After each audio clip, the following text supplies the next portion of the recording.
오늘 인생의 길치라는 제목으로 말씀 증거합니다. 성경에서 가장 긴 말씀은 우리가 지금 읽은 시편 119편입니다. 무려 이 한 장에 176절이 기록되어 있지요. 심지어 이게 노래입니다. 이때 이 노래는 일정한 법칙이 있어요.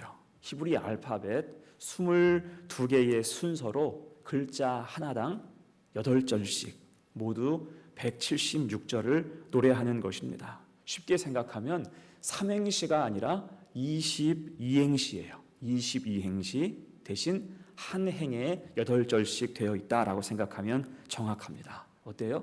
엄청 길어요. 이 노래를 부르는 중간에 어디 부르는지 까먹으면 돼요? 안 돼요? 안 돼요. 잘못하면 처음부터 다시 불러야 하는 것입니다. 또 앞에서 찬송을 인도하는 사람이 이 찬송 부르다가 은혜 받고 거의 다 불렀을 때 우리 처음부터 다시 합시다 라고 한다고 하면 아마 그때도 멘붕이 올 것 같아요. 왜냐하면 너무 길어서 그만큼 긴 시편 노래라고 할 수가 있습니다. 아무튼 오늘 시편을 쓴 기자는 왜 이렇게 긴 시편을 썼을까요?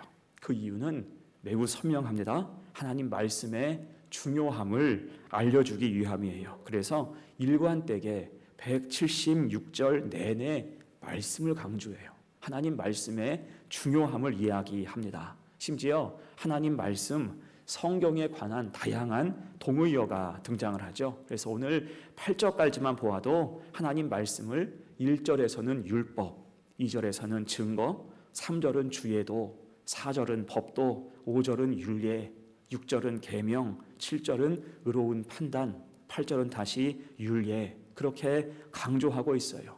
그 이름을 바꿔가면서 강조하고 있습니다. 곧 하나님의 백성으로 이 세상을 우리가 살아갈 때 무엇을 바라보고 살아가야 하는가?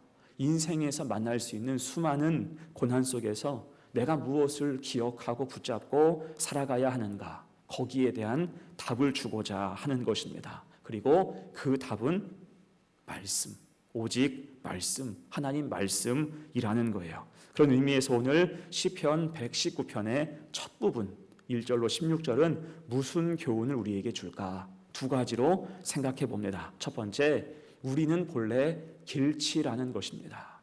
우리는 본래 길치이다. 여러분, 길치가 뭐예요?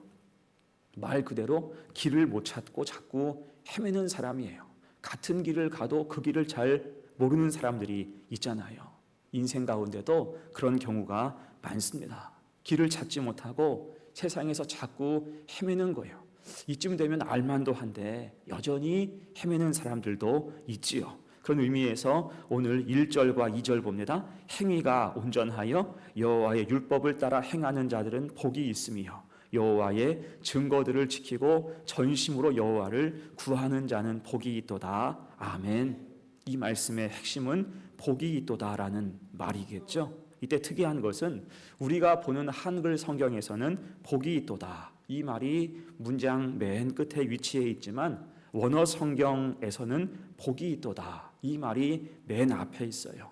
곧 복을 선포하고 시작하는 것입니다. 그래서 시편 119편의 대전제가 무엇입니까? 우리는 하나님의 복으로 산다라는 거예요.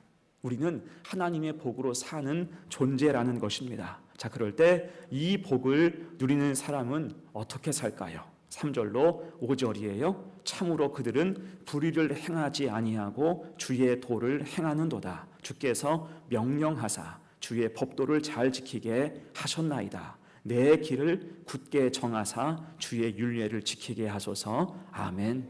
여러분, 이 말씀의 느낌이 어떻습니까? 길을 아는 것 같은 느낌이죠. 마치 내비게이션과 같습니다. 곧 하나님이 주시는 복으로 사는 사람은 주의 도를 행하게 되고 주의 법도를 지키며 그 길을 굳게 정하는 거예요. 길을 알고 있는 거예요. 딴 길 가지 않고 빗나가지 않게 된다는 것입니다. 자, 그래서 이 말씀을 종합할 때 분명한 사실이 무엇입니까? 우린 다들 길치라는 거예요. 우린 다들 인생의 길치입니다. 언제요? 우리에게 말씀이 없을 때, 하나님 주시는 복을 누리지 못할 때 우리는 길치가 될 수밖에 없어요. 실제로 우리는 스스로 어떤 길을 선택할 때 그 길 끝에 복이 있는지 화가 있는지 전혀 분간하지 못합니다. 우리가 갖고 있는 지식과 경험, 지혜로는 우리가 택한 길의 나중을 알 방법이 없다라는 거예요. 사실 우리가 얼마나 이런 시행착오를 많이 겪어왔습니까?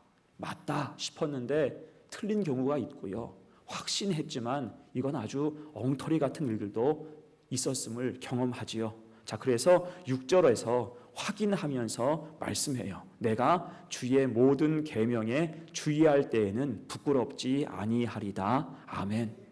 이 말씀 중요해요. 이 말씀의 정확한 뜻은 주님이 주신 계명에 주의하지 않을 때 부끄럽게 될 수 있다는 거예요. 주님이 분명히 하신 말씀인데 거기에 대해서 내가 주의하지 않을 때 나중에 부끄럽게 될 수 있다는 것입니다. 기억해 보세요. 사실 아담과 하와가 선악과를 따먹고 그들이 처음 겪었던 감정이 수치심이었어요. 수치심. 하나님 말씀을 어기면 부끄러워질 수밖에 없다는 거예요. 곧 말씀이 없으면 세상에서 수치를 당할 수 있다는 거죠. 세상을 바라볼 때 수치감이 늘 우리에게 찾아온다는 것입니다. 그래서 우리가 우선 할 일은 주님의 모든 계명, 말씀에 주의하고 집중해야 하는 거예요. 하나님 말씀에 주의하고 늘 집중해야 돼요. 그리고 또한 7절 8절입니다. 내가 주의 의로운 판단을 배울 때에는 정직한 마음으로 주께 감사하리다. 내가 주의 율례들을 지키오리니 나를 아주 버리지 마옵소서. 아멘. 주님 말씀에서 의로운 판단을 배워야 한다 강조하고 있어요. 이 말은 주님 뜻이 옳다는 것입니다. 내 뜻과 주님 뜻이 일치하지 않을 때 누구의 뜻? 주님의 뜻을 쫓아가야 한다는 거예요. 내 뜻이 당장 아무리 옳은 것 같고 수단상 맞는 것 같아도 그 마음을 꺾고 나를 쳐서 십자가에 복종하라는 것입니다. 나는 내 인생을 다 몰라요. 인생의 길치이기 때문에 그때는 하나님 말씀이 답이 되고 그 말씀 쫓아 살아가는 게 마땅하다는 것입니다. 여러분, 주님께서 가라지와 알곡 비유를 하셨죠. 그때 악한 것이 몰래 찾아와서 가라지 씨앗을 뿌리고 갔습니다. 이를 알고 종들은 가라지가 더 자라기 전에 뽑아낼 것이 옳다고 판단을 했어요. 자, 그러나 주님은 그냥 내버려 두라. 추수 때까지 같이 자라게 두라고 하셨죠. 대신 추수 때 그것을 먼저 거두어서 불사르게 하겠다 말씀하셨습니다. 곧 주님은 이 가라지가 곡식과 구분하기 어려울 때를 피하게 하시고 나중에 반드시 확실히 뽑게 하신 것입니다. 이것이 지혜겠지요. 이게 종들은 알지 못하는 주님의 지혜라는 것입니다. 전 요즘에 뉴스를 보면서 하나님 섭리에 대해서 탐복을 합니다.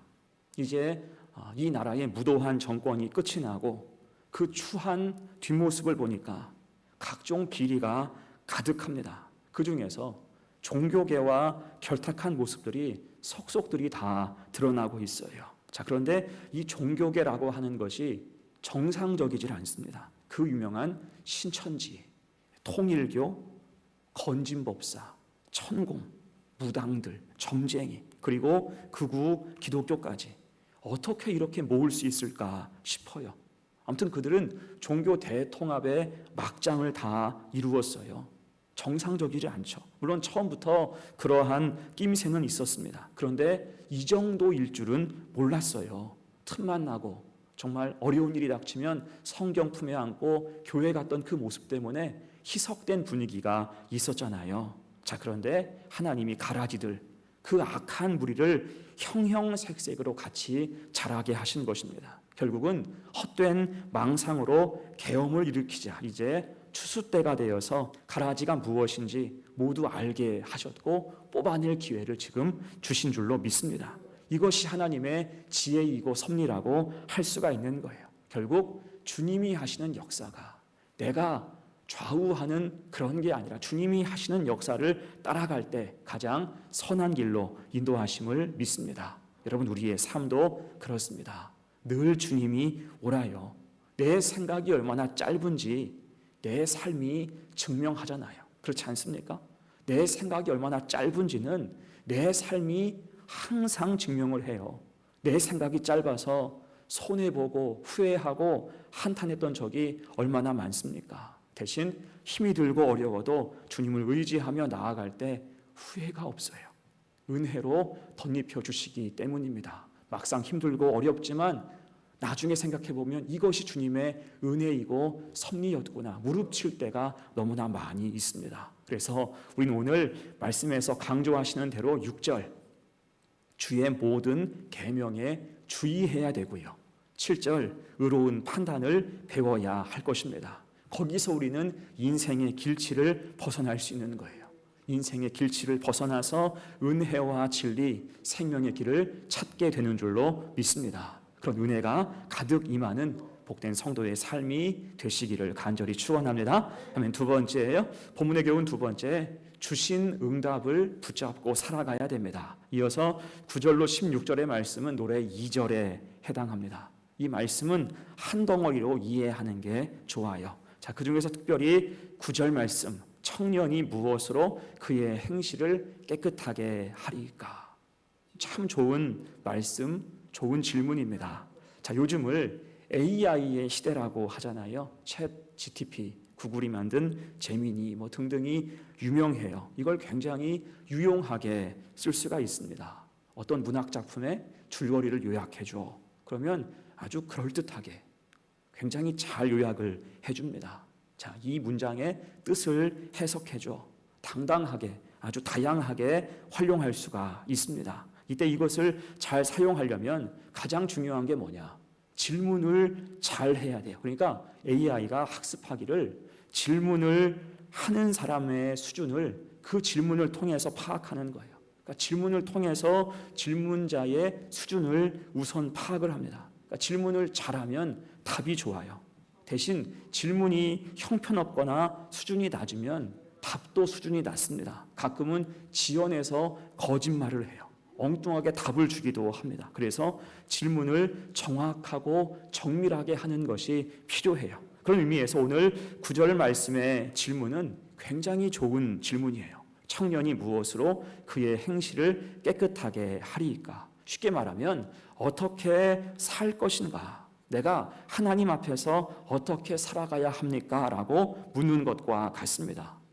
세상 사람들처럼 무엇을 먹을까, 무엇을 입을까, 일신의 안위를 위한 질문이 아니었다는 거예요. 곧 하나님을 바로 알 때 하나님께 하는 질문, 하나님을 향한 기도가 달라질 수 있다는 거죠.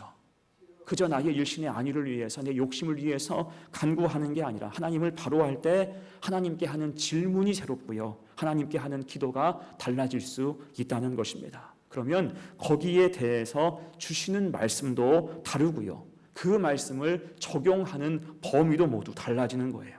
오늘 시편 기자가 하는 질문도 그렇습니다. 그가 청년이 무엇으로, 청년이란 단어를 굳이 넣어서 질문한 이유가 무엇일까요? 이것은 오늘 시인 자신이 청년이어서가 아니고요, 또 청년들에게만 해당하는 질문도 아닐 것입니다. 다만 시인 자신은 청년 시절부터 지금까지 이 질문을 하면서 살아왔다는 거예요. 나는 어떻게 살 것인가? 청년이 무엇으로 그의 행실을 깨끗하게 하리이까? 그럴 때 그가 즉시 답을 하죠. 9절 하반절에서 주의 말씀만 지킬 따름이니이다. 아멘. 그 좋은 질문에 하나님이 좋은 답, 간결하지만 명확한 답을 주실 때 이 답을 붙잡고, 이 말씀을 붙잡고 지금껏 살아왔다는 것입니다. 이것을 지금 소개하는 거예요. 그러니까 즉시 답을 할 수 있었던 거지요. 자, 그러면서 이제 시인은 주의 말씀을 지켜서 살아갈 때 주시는 은혜들을 열거합니다. 10절로 14절의 말씀이에요. 내가 전심으로 주를 찾았사오니 주의 계명에서 떠나지 말게 하소서. 내가 주께 범죄하지 아니하려 하여 주의 말씀을 내 마음에 두었나이다. 찬송을 받으실 주 여호와여, 주의 율례들을 내게 가르치소서. 주의 입의 모든 규례들을 나의 입술로 선포하였으며 내가 모든 재물을 즐거워함 같이 주의 증거들의 도를 즐거워하였나이다. 아멘. 그 주의 말씀만 지킬 때의 은혜가 무엇입니까? 먼저는 10절, 11절에 기록된 대로 떠나지 않는 거예요. 주님에게서 떠나지 않는 것, 말씀에게서 떠나지 않게 된다는 것입니다. 그러면서 당연히 죄와 멀어지는 거죠. 여러분, 우리가 언제 주의 길에서 벗어납니까? 언제 죄의 구렁텅이에 빠집니까? 주님을 찾지 않을 때죠. 말씀을 붙잡지 않을 때입니다. 그러면 주님에게서 떠나가는 거예요. 죄와 가까워지는 것입니다. 다시 인생의 길치가 될 수밖에 없다는 거예요. 자, 또한 주의 말씀을 지킬 때의 은혜는 14절이죠. 재물보다 주의 법을 즐거워하게 된다는 것입니다. 사실 14절 우리가 읽은 말씀은 마치 이것들을 동등하게 비교하는 것처럼 해석하고 있지만 원어 성경에서는 분명히 비교급으로 말씀하고 있어요. 재물을 즐거워하는 것보다 주의 법이 더 좋다라는 것입니다. 여러분, 흔히 사람들은 재물을 복의 종착점으로 생각을 합니다. 그래서 돈 좀 벌면 복을 받았다고 으스대고 자랑하기 쉽죠. 하지만 그것은 분명한 착각입니다. 그것은 종착지가 아니라 정거장일 뿐인 거예요. 그거 싸가지고 어디도 못 가요. 아무리 돈이 많아도 그거 싸 짊어지고 하나님 나라 갈 수 있습니까?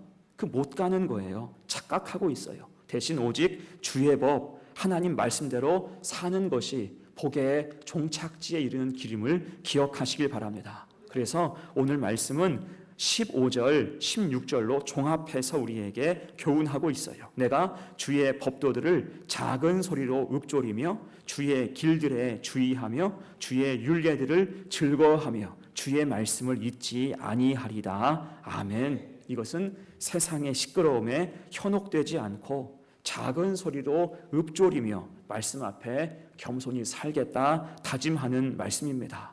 어떻습니까? 오늘 시편 기자는 좋은 질문에 합당한 좋은 삶을 사는 인생이었어요. 청년이 무엇으로 그의 행실을 깨끗하게 하리이까? 그 답이 주의 말씀만 지킬 따름이니이다. 더 세밀하게는 15절 16절의 인생을 살게 된 거예요. 우리 같이 15절 16절 다시 읽습니다. 시작. 내가 주의 법도들을 작은 소리로 읊조리며 주의 길들에 주의하며 주의 율례들을 즐거워하며 주의 말씀을 잊지 아니하리다. 아멘. 자, 그래서 우리도 이 땅을 살면서 어떻게 능력 있는 성도가 될 수 있을까요? 우선은 하나님께 신실하게 물을 수 있어야 돼요. 믿음 없이 질문하고 의심하며 질문하면 답을 얻을 수가 없습니다.